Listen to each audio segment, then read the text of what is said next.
L'endroit le plus luxueux d'un pays est aussi celui où personne ne veut mettre les pieds. Le jour, ce sont des bâtiments en verre modernes avec des enseignes technologiques brillantes. La nuit, ils se transforment en prison sans issue.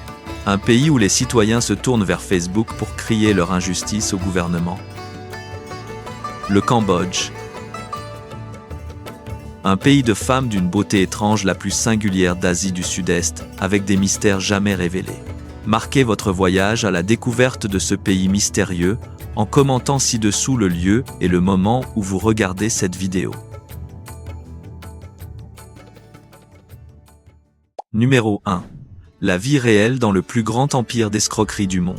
Cela pourrait vous laisser sans voix lorsque vous découvrez que ces bâtiments flamboyants sont en réalité des prisons sans échappatoire, retenant des milliers de personnes. Dans les zones économiques spéciales ou les complexes fermés comme Tam Tai, la liberté est complètement étouffée derrière des murs hauts et des barbelés denses.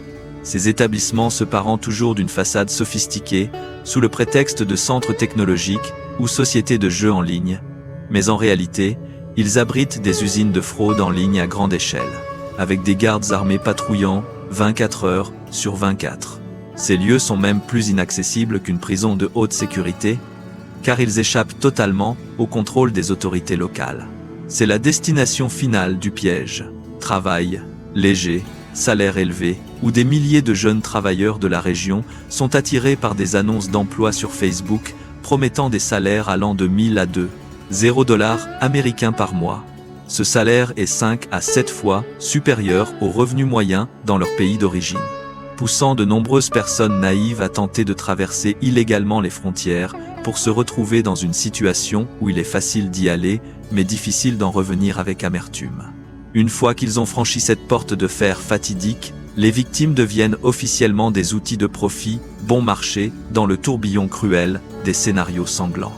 Chaque jour, ils sont contraints de passer des centaines d'appels téléphoniques ou d'envoyer des messages, en se faisant passer pour des policiers, des employés de banque ou même des amants virtuels, afin de s'approprier les biens de personnes naïves à travers le monde. Les objectifs de chiffre d'affaires ici représentent la frontière entre la vie et la mort. Si ces objectifs ne sont pas atteints, la punition n'est pas une simple réduction de salaire, mais la famine des coups brutaux et des décharges électriques jusqu'à l'évanouissement. Plus terrifiant encore, ces victimes sont considérées comme de véritables marchandises vendues d'une entreprise à l'autre pour un prix par tête variant de 3 000 à 5 000 USD, les plongeant dans une spirale d'endettement et éloignant toujours plus l'espoir de rentrer chez elles. Le montant total des fraudes est estimé à plusieurs milliards de dollars chaque année, un chiffre équivalent au revenu total d'un petit pays en développement. Pour dissimuler cet argent sale, les barons de la fraude utilisent le Bitcoin et d'autres crypto-monnaies pour déplacer des actifs à l'échelle internationale, rendant les opérations de la police internationale extrêmement difficiles. Dans ce monde obscur, la vie humaine devient plus fragile que jamais, la frontière entre la vie et la mort étant parfois séparée par seulement quelques mètres d'eau. Pour s'échapper légalement, les familles des victimes doivent souvent payer une rançon pouvant dépasser 10 000 $, une somme exorbitante pour des familles pauvres. Pour ceux qui n'ont pas d'argent et qui n'ont plus d'issue, le dernier choix désespéré est de risquer leur vie en sautant dans le fleuve frontalier tumultueux pour nager vers la liberté où beaucoup restent à jamais sous les eaux glacées. Vous êtes-vous déjà demandé si derrière une offre d'emploi séduisante sur Internet se cache un gouffre sans fond comme celui-ci? Partagez pour alerter vos proches. Numéro 2. Les extrêmes étranges du pouvoir. Pour les habitants du pays des temples, Facebook a le pouvoir de remplacer à la fois les tribunaux et les grades militaires, devenant parfois une sorte de monnaie pour affirmer le statut de classe supérieure. Tout d'abord, il faut mentionner la domination absolue de Facebook, où ce réseau social s'est transformé en un bureau gouvernemental mobile. Ici, l'ancien Premier ministre Hun Sen a un jour compté jusqu'à 14 millions de followers, un chiffre colossal qui représente presque toute la population de 17 millions d'habitants du pays. Il a utilisé Facebook comme un moyen de gouverner le pays directement à travers des sessions en direct, en dirigeant la résolution des plaintes, et même en prenant des décisions de révocation de fonctionnaires dans les commentaires. Cela a engendré une conséquence sociale unique. Au lieu de porter leurs affaires devant les tribunaux, les Cambodgiens préfèrent diffuser des vidéos en direct pleurer et taguer les noms des dirigeants. Ils croient qu'un tag du Premier ministre sur Facebook a le pouvoir de résoudre les injustices 100 fois plus rapidement que les procédures administratives complexes. Cependant, le pouvoir au Cambodge ne se limite pas à l'espace numérique. Il se manifeste également de manière absurde dans le système militaire, à travers la situation de trop de généraux et pas assez de soldats. L'un des aspects les plus choquants est l'inflation incroyable des grades militaires. Alors que l'armée ne maintient qu'environ 125 000 soldats en service actif, mais compte plus de 3 000 généraux. Ce ratio équivaut à un général pour 40 soldats. Tandis que dans des puissances comme les États-Unis, ce ratio est généralement d'un général pour 2000 à 3000 soldats. Les grades militaires sont devenus une sorte de monnaie pour affirmer le statut où de nombreux officiers sont prêts à débourser entre 2000 et 10 000 dollars pour une promotion rapide.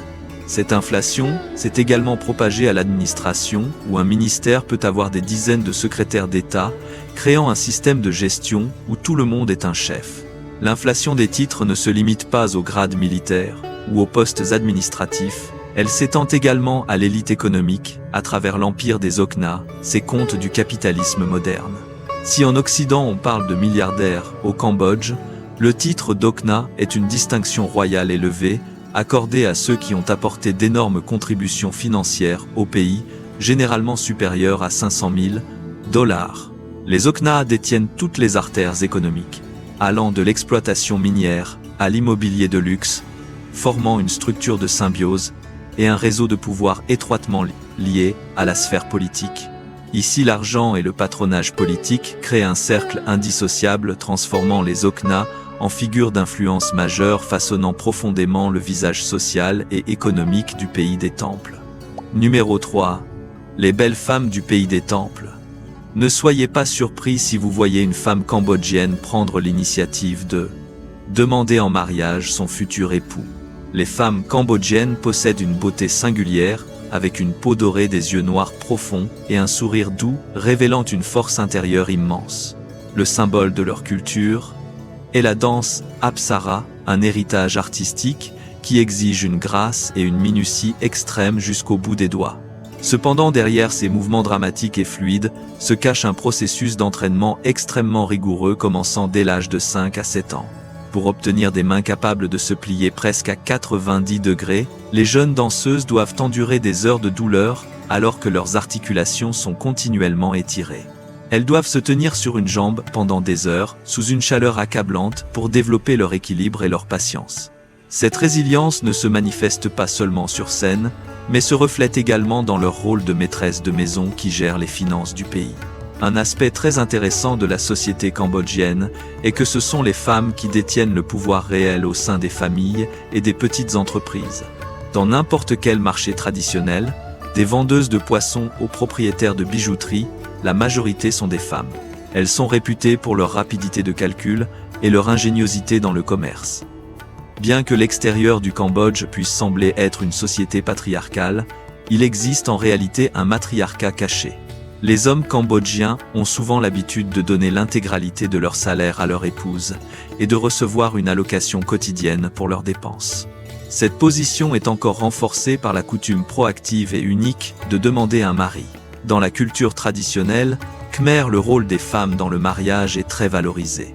Dans de nombreuses zones rurales, au lieu d'attendre, ce sont les familles des femmes qui prennent l'initiative de demander la main des hommes. Après le mariage, le jeune homme emménage généralement chez sa femme pour travailler et prouver sa valeur aux parents de celle-ci. Cette pratique permet non seulement aux femmes d'avoir un soutien solide de leur famille d'origine, mais aussi de réduire leur dépendance vis de la famille de leur mari. Cependant, peut être que la preuve la plus éloquente du titre de Rose d'acier est leur résilience à travers les cendres après la sombre période des Khmers rouges. Lorsque les hommes ont été massivement exterminés pendant la guerre, ce sont les femmes cambodgiennes qui se sont levées pour porter l'avenir de toute une nation. Elles ont labouré les champs remplis de mines, reconstruit leurs maisons de leurs propres mains et élevé une nouvelle génération à partir de rien au milieu de la misère. Elles sont la raison pour laquelle ce pays a pu renaître de manière si forte et miraculeuse. Numéro 4. Règles de communication très strictes. Un geste amical comme une caresse sur la tête ou un placement de pied négligé au Cambodge peut vous transformer en paria aux yeux des locaux, voire apporter une malédiction de malchance à autrui. Dans la conscience des Khmers, le corps humain n'est pas seulement une entité physique, mais aussi une carte hiérarchique spirituelle extrêmement stricte. La zone la plus sacrée est la tête, considérée comme le réceptacle de l'âme et de toute la connaissance précieuse de l'individu. Par conséquent, toucher, caresser ou frapper la tête d'autrui, même celle d'un enfant adorable, est perçu comme un acte d'une gravité extrême, une violation brutale de leur espace spirituel. En revanche, les pieds sont vus comme la partie la plus inférieure, et sale, étant toujours en contact avec la poussière et la terre. Utiliser ses pieds pour pointer, pousser des objets ou les poser sur une table est un comportement très malpoli et indécent. En particulier, lorsque vous entrez dans un temple, il est impératif de ne pas s'asseoir en tailleur, en dirigeant la plante de vos pieds vers une statue de Bouddha ou des moines. C'est une grave offense spirituelle qui peut vous faire expulser sur le champ. Cette hiérarchie spirituelle se manifeste également de manière subtile à travers le Sampya, un art traditionnel de salutation qui révèle précisément qui vous êtes et l'importance de votre interlocuteur à vos yeux. Alors qu'en Occident, une poignée de main est utilisée pour réduire les distances au Cambodge, la position des mains lors de la salutation est le baromètre du statut social. Le rituel du Sampya consiste à joindre les mains devant la poitrine et à incliner légèrement la tête. Mais la hauteur des mains est ce que vous devez graver dans votre mémoire. Les mains placées à la hauteur de la poitrine sont réservées aux amis du même niveau. Les élever à la hauteur de la bouche est destiné aux aînés ou aux supérieurs. À la hauteur du nez, pour les parents, grands-parents ou enseignants respectés. Le niveau de respect le plus élevé est atteint lorsque les mains sont placées à la hauteur des sourcils, cette position étant réservée aux moines et aux membres de la royauté. Cependant, ce qui fait frémir le plus les visiteurs, c'est la croyance en la déviation de ce rituel. Il existe une malédiction spirituelle assez intrigante, selon laquelle, si vous effectuez une salutation incorrecte, par exemple, en levant les mains trop haut pour saluer un enfant, cet acte pourrait involontairement réduire l'espérance de vie de cet enfant. Numéro 5. Le monde des sorts et des âmes qui ne dorment pas. Les Cambodgiens peuvent partir au combat sans porter d'armure car ils croient au tatouage par balle. Dans le pays des temples, il existe des armures en encre appelées tatouages sakyant. Ne confondez pas le sakyant avec l'art décoratif ordinaire. Ce sont des tatouages géométriques, des motifs animaliers et des caractères anciens réalisés par des moines ou des maîtres ajarnes à l'aide de longues aiguilles en métal. Les Khmers ont une foi inébranlable dans le pouvoir surnaturel du sakyant, qui est censé offrir une protection contre les balles, les coups de couteau et chasser les esprits malins. Dans les guerres passées, de nombreux soldats cambodgiens sont courageusement partis au combat sans armure, se fiant uniquement à leur armure en encre pour protéger leur chair. Cependant, ce pouvoir est accompagné de tabous stricts. Après le tatouage, ils ne doivent absolument pas manger certains types de viande, ni passer sous des cordes à linge, car on croit que la souillure, provenant des sous-vêtements, rendrait le charme inefficace immédiatement. La présence du monde surnaturel se manifeste également à travers les statues de Nikta, ces dieux gardiens des villages, que l'on peut rencontrer sous n'importe quel arbre ancien. Les Nikta sont parfois de petites statues, ou simplement des pierres, que les habitants habillent et vénèrent avec respect. Ils sont considérés comme des policiers spirituels, protégeant les terres, prêts à punir les méchants du village par la maladie ou des accidents. Pourtant, la relation entre les villageois et cette divinité revêt une nuance dramatique incroyable. Si le village est frappé par une sécheresse prolongée, les habitants peuvent traduire le Nikta devant un tribunal spirituel et le punir en le privant de nourriture, en cessant les offrandes pour le contraindre à faire pleuvoir. Cependant, tous les charmes ne sont pas aussi bienveillants que les Nikta. Dans les régions rurales isolées, la peur du charme Krun plane comme une malédiction terrifiante. Ce type de charme serait fabriqué à partir de parties de corps de mort ou d'objets utilisés lors des funérailles servant à protéger des biens ou à se venger. On croit que si un voleur pénètre dans une maison où un charme Krun a été placé, il sera tourmenté par des esprits jusqu'à mourir dans la douleur. Un paradoxe tragique est que bien que la loi moderne l'interdise strictement dans de nombreux villages, la peur du Krun est plus grande que celle de la police. Les gens préfèrent perdre leurs biens plutôt que de toucher à des objets soupçonnés d'être ensorcelés par ce charme terrifiant. Enfin, la spiritualité au Cambodge est aussi un moyen pour un peuple de penser les blessures du passé à travers des rituels de rappel des âmes sur les champs de la mort. Dans des lieux comme Chungek, les échos du passé douloureux ne se sont jamais tus. Les habitants organisent régulièrement des cérémonies de prière avec des milliers de bougies scintillantes pour apaiser les âmes qui n'ont pas trouvé le repos. Beaucoup affirment encore entendre des pleurs ou voir des ombres blanches errantes lors des nuits de lune décroissantes. Mais contrairement à l'Occident, qui considère les esprits comme des entités à exorciser, les Cambodgiens les voient comme des voisins dignes de respect et avec qui il faut coexister paisiblement. Cependant, le monde spirituel des Khmers ne se limite pas aux talismans ou aux âmes errantes. Ils façonnent également leur perception de toute une vie, depuis le premier cri à la naissance jusqu'au retour vers les ancêtres. Numéro 6. Les nœuds étranges dans le cycle de vie des Khmers. Les habitants de cette région sont prêts à oublier leur propre anniversaire pour vieillir ensemble en une seule journée de l'année. Dans les zones rurales du Cambodge, le concept d'une fête d'anniversaire avec des bougies, des gâteaux et des vœux personnels est quelque chose de très luxueux voire étranger.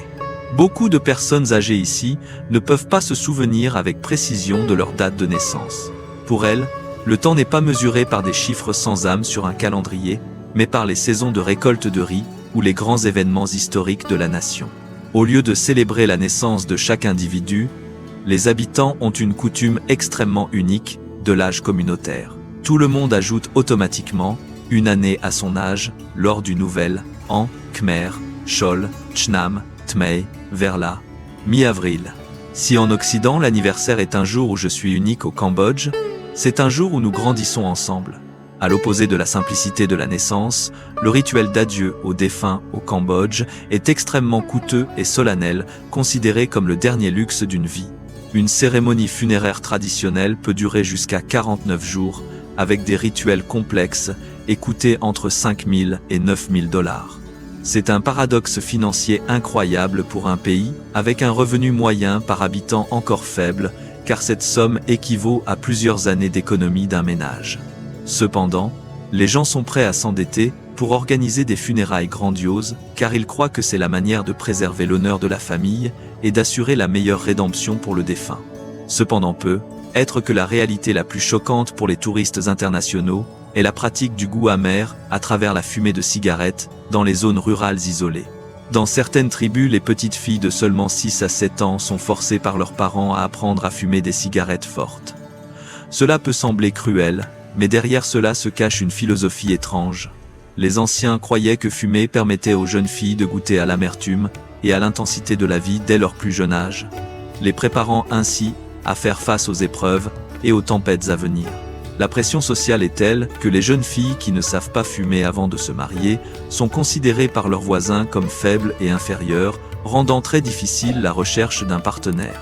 Néanmoins, la culture khmer possède également des touches de romantisme et de raffinement comme le rideau rose, considéré comme l'application de rencontre artisanale la plus efficace au monde. Si vous passez devant des maisons sur pilotis et voyez un rideau rose vif suspendu à la porte, sachez que cette famille a une fille à marier qui atteint l'âge de se marier. Pas besoin de Tinder ou de sites de rencontres compliqués, le rideau rose est une annonce publique pour les jeunes hommes de la région, leur indiquant que la fille est prête à être demandée en mariage. Ce rideau restera toujours en place et ne sera abaissé que lorsque la fille se mariera officiellement. De la naissance au mariage, les Khmers vivent toujours selon des traditions très particulières. Et cette identité ne se trouve pas seulement dans les rituels, mais est également préservée dans leur langue et leur cuisine unique. Numéro 7. L'alphabet record et les délices horrifiques. Si vous avez déjà exprimé des plaintes sur la difficulté d'apprendre une langue, regardez du côté du Cambodge pour réaliser à quel point vous avez de la chance. Le KMR a été reconnu par le Guinness World Records comme la langue avec l'alphabet le plus vaste du monde, comptant au total 74 caractères. Avec un système de consonnes de voyelles superposées et des caractères spéciaux complexes. Apprendre à lire et à écrire le Khmer est comme un exercice de mémoire de haut niveau que peu de gens ont la patience de poursuivre. Comparé à l'alphabet anglais, qui ne compte que 26 lettres, le Khmer est presque 3 fois plus long. Cependant, la difficulté de la langue n'est rien comparé au défi de courage que représente le marché des insectes de Skun, où la plus grande peur de beaucoup de gens se transforme en un plat d'entrée savoureux. Situé sur la route entre Phnom Penh et Siem Reap Scone, est la capitale de l'araignée noire, ping, frite célèbre dans la région. Ces araignées de la taille d'une main, avec leur pelage noir, sont frites avec de l'ail et du sel, et elles peuvent sembler extrêmement effrayantes. Mais les habitants croient que manger des araignées aide à embellir la peau et à traiter les maladies respiratoires. C'est un fait avéré, c'est le plat le plus populaire du marché, et il est souvent en rupture de stock. En mordant dans une araignée, vous ressentirez une croûte croustillante à l'extérieur, tandis que le ventre de l'araignée est tendre et a un goût riche semblable à un mélange de poulet et de foie gras de luxe. En plus des araignées frites, la cuisine cambodgienne a une âme au parfum puissant appelée praok, pâte de poisson fermenté. Le processus de préparation de ce plat est tout aussi complexe du poisson frais, est écrasé et fermenté avec du sel, dans des pots en céramique, pendant plusieurs mois à plusieurs années. Le praok a une odeur si forte que ceux qui ne sont pas habitués peuvent être évanouis à quelques mètres de distance. Cependant, une fois que vous avez surmonté la barrière olfactive, vous découvrirez que le praok, lorsqu'il est intégré dans des soupes ou servi avec du riz blanc, crée une saveur riche et addictive que aucune autre épice ne peut remplacer. C'est le dernier défi pour distinguer un touriste ordinaire d'une personne vraiment connaisseuse de la culture du pays des temples. En visitant les marchés nocturnes, vous verrez d'énormes bouteilles de vin infusées avec des dizaines de serpents cobras, de scolopendres et de scorpions noirs. Les habitants croient que ce vin 5 poisons est un tonique et un remède contre les douleurs articulaires. Cependant, il y a une mise en garde cruciale, que vous ne devez absolument pas ignorer l'eau mortelle. Le système d'eau potable au Cambodge n'est toujours pas conforme aux normes de sécurité internationale, contenant des niveaux élevés de micro-organismes et de métaux lourds. Il est fortement conseillé de ne pas boire l'eau directement du robinet, pour garantir une sécurité maximale. De nombreux touristes choisissent même d'utiliser de l'eau en bouteille pour se brosser les dents, afin d'éviter des problèmes intestinaux qui pourraient gâcher leur voyage. C'est vraiment un processus hygiénique qui pourrait vous faire passer des vacances. Dans les toilettes, si vous ne voulez pas passer tout votre séjour à l'intérieur. Mais la culture cambodgienne ne se limite pas à l'écriture ou à la table. Elle est également préservée dans les anciens temples, les lacs légendaires et les paysages d'une beauté incroyable que tout voyageur devrait visiter au moins une fois. Numéro 8. Les lieux étranges au Cambodge. Tout d'abord, rendons-nous à Angkor Wat, le plus grand monument religieux du monde, s'étendant sur plus de 400 km². C'est une immense ville de pierre composée de millions de tonnes de grès empilées avec une précision incroyable sans une goutte de ciment ou de mortier. Un fait géologique étonnant qui force l'admiration est qu'Angkor Wat a été construit sur un marécage sans jamais s'enfoncer d'un centimètre au cours des siècles. Grâce à un système de canaux qui régule la pression des eaux souterraines de manière sophistiquée. Contrairement aux temples hindous, orientés vers l'est, Angkor Wat est orienté vers l'ouest, direction de la mort et de la transcendance. Ce qui est particulièrement remarquable, c'est la sculpture d'un éléphant à 4 cornes, une espèce éteinte depuis 2 millions d'années. Les anciens Khmers l'avaient-ils aperçu? Loin des blocs de pierre, nous nous dirigeons vers le Tonle Sap, le plus grand lac d'eau douce d'Asie du Sud-Est. Avec un phénomène hydrologique unique en son genre, le courant change automatiquement de direction de 180 degrés. 2 fois par an. Pendant la saison des pluies, les eaux du Mékong montent et poussent l'eau vers le lac, faisant ainsi gonfler la surface du lac jusqu'à 6 fois sa taille normale. Cette région aquatique fertile nourrit 6 millions de personnes vivant dans des villages flottants. Cependant, cet écosystème est menacé de mort clinique en raison de la pollution et des barrages hydroélectriques en amont qui bloquent le flux de sédiments. Si le Tonle Sap cesse de battre, le cœur du Cambodge cessera de battre. Si vous recherchez une beauté envoûtante, pénétrez dans le temple de Thap Rom. C'est le décor célèbre du film Tomb Raider, où d'énormes racines d'arbres de Tung et de Thap traversent les murs de pierre, enlaçant le temple comme les tentacules d'un monstre ancien. La lutte entre la force de survie de la nature et l'œuvre humaine crée une beauté surnaturelle et troublante que vous ne trouverez nulle part ailleurs sur Terre. Et enfin, pour vous débarrasser de la poussière de votre voyage, rendez-vous sur l'île de Koh Rong, le paradis des Maldives, en Asie du Sud-Est. Avec ses plages de sable blanc, aussi fins que de la farine, et ses eaux cristallines où l'on peut voir le fond. Koh Rong offre une expérience féerique. La nuit, vous pouvez nager avec des organismes planctoniques bioluminescents, scintiller la surface de l'eau comme une voie lactée, éclatante, juste sous vos pieds. Numéro 9. Festival culturel exceptionnel. L'introduction est la fête traditionnelle du Nouvel An Khmer Cholchnam Tmé qui se déroule à la mi-avril sous un soleil ardent. Ce n'est pas seulement une occasion pour les gens de se rendre au temple pour construire de petites collines de sable afin de laver les péchés de l'année écoulée, mais aussi une immense guerre d'eau dans les rues pour se souhaiter des vœux de bonheur. Surtout, c'est le moment où tous les Cambodgiens ajoutent automatiquement une nouvelle année à leur âge. Lorsque le mois de novembre arrive, tout le pays vibre au rythme de la fête de l'eau Bon Om Tuk, un véritable festival musical sur le fleuve Mekong. Cette fête marque un événement naturel fascinant lorsque le fleuve Ton Sap change de direction, annonçant le début de la spectaculaire course de bateaux Gungo. Des embarcations pouvant atteindre 30 mètres de long avec 80 rameurs filent à toute allure devant le palais royal. Accompagnés des tambours et des acclamations de 2 à 3 millions de personnes affluant vers la capitale. Si l'on considère la Coupe du Monde comme le summum du football, alors Bon Om Tuk est le Coupe du Monde aquatique des KMR. Le spectacle de milliers de lanternes flottantes, illuminant la surface de l'eau, crée une beauté irréelle, témoignant de la force et de la solidarité des habitants des régions aquatiques. Cependant, le Cambodge ne se limite pas à des courses animées. Il offre également des moments de silence, empreints de mélancolie, comme la fête de Phom Ben, un jour de réunion avec les ancêtres. Pendant 15 jours, en septembre ou octobre, les gens croient que la porte de l'enfer s'ouvre pour permettre aux âmes de revenir rendre visite à leurs proches.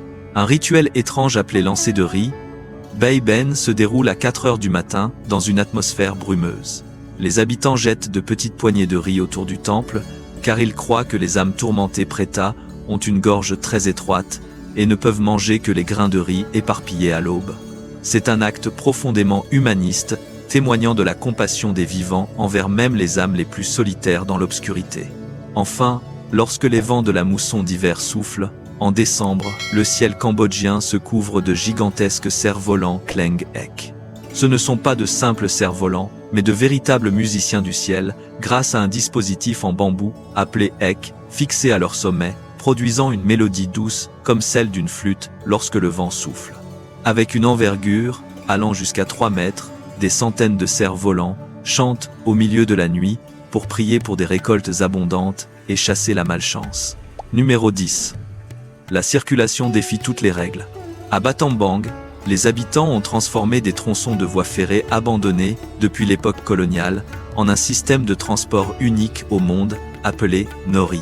Ce train a une construction extrêmement primitive, consistant en une simple plateforme en bambou, posée sur 2 essieux, en fer usé et propulsé par un petit moteur à explosion. Bien qu'il paraisse rudimentaire et fragile, le Nori peut filer à une vitesse allant jusqu'à 50 km/h sur des rails rouillés, sans frein ni ceinture de sécurité. Les passagers ressentent chaque secousse des rails juste sous leur dos. Ce qui est le plus fascinant, c'est la règle de priorité singulière. Lorsque 2 Noris se croisent, celui qui est le plus léger doit être entièrement démonté par les passagers et le conducteur puis soulevé hors des rails pour laisser passer l'autre, avant d'être remonté pour continuer le voyage. Mais l'ingéniosité et la persévérance des habitants du pays du Temple ne s'arrêtent pas aux rails rouillés. Elles s'étendent également au grand fleuve, grâce au pont en bambou Kopen, la plus longue structure éphémère au monde. Si vous pensez qu'un pont doit être en béton, les habitants de la province de Kampong Cham vont prouver le contraire avec un exploit en bambou de près d'1 kilomètre, construit à partir d'environ 50 000 tiges de passil, bambou. Bien qu'il soit fait de matériaux naturels, il est suffisamment solide pour supporter des personnes, des motos et même des camions légers traversant le Mekong. Cependant, ce qui est le plus incroyable, c'est son cycle fou chaque saison des pluies, lorsque le niveau de l'eau monte et que le courant devient fort. Les habitants démontent entièrement le pont, rangeant chaque tige de bambou pour éviter qu'elle ne soit emportée. Puis, à la saison sèche suivante, ils le remontent à nouveau. Si ces constructions sont communautaires et temporaires, les moyens de transport quotidiens dans les rues ont une identité tuk-tuk très particulière. totalement différente des bruyants tricycles en Thaïlande. La spécialité du Cambodge est en réalité un motocycle remorque composé d'une moto classique à vitesse à laquelle est accrochée une cabine passager distincte à l'arrière. Grâce à cette structure d'attelage, le véhicule roule lentement et en douceur, offrant la sensation d'être assis dans une voiture à cheval moderne pour admirer la ville sans être dérangé par la poussière ou le bruit des moteurs. Le plus grand atout est sa flexibilité absolue lorsqu'il n'y a pas de passagers. Le conducteur peut simplement détacher la remorque pour disposer d'une moto personnelle. Avez-vous le courage de vous asseoir sur une plateforme en bambou filant à 50 km/h sans frein? N'hésitez pas à commenter votre avis ci-dessous. Mais le transport n'est qu'une partie du tableau de la vie au Cambodge. Numéro 11. La domination des puissances étrangères. Au Cambodge, le dollar américain est le roi sans couronne qui domine tous les aspects de la vie économique, bien que le pays ait sa propre monnaie. Tout a commencé dans les cendres de l'année 1975, lorsque le régime des Khmers rouges a fait exploser la Banque nationale et a complètement aboli la monnaie, un événement tragique qui a détruit la confiance du peuple dans sa case. Monnaie nationale pendant de nombreuses générations. En conséquence, jusqu'à aujourd'hui, le riel ne joue qu'un rôle secondaire, servant de monnaie de petite coupure, pour rendre la monnaie lors de transactions inférieures à $1 américain. Cependant, cette vénération s'accompagne d'une loi sur la nouvelle monnaie extrêmement sévère qui fait rire les touristes. Les billets de dollars ici doivent être en parfait état, 100% neufs. Il suffit d'une petite déchirure ou d'un léger pli pour que votre billet soit catégoriquement refusé même dans les plus petits magasins. Alors que les Américains peuvent utiliser un billet froissé pour faire des achats au Cambodge, ce billet n'est rien d'autre qu'un morceau de papier. Mais si le dollar règne dans chaque portefeuille des habitants des marchés, l'infrastructure du Cambodge est en train de se transformer grâce à un flux massif de capitaux en provenance du Nord.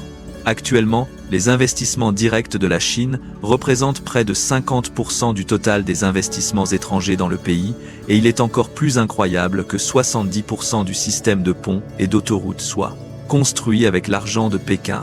Des méga-projets avec des baux de terrain allant jusqu'à 99 ans, poussent comme des champignons, à l'image de la zone économique de Darasakor, où un groupe chinois détient un terrain précieux en bord de mer d'une superficie énorme.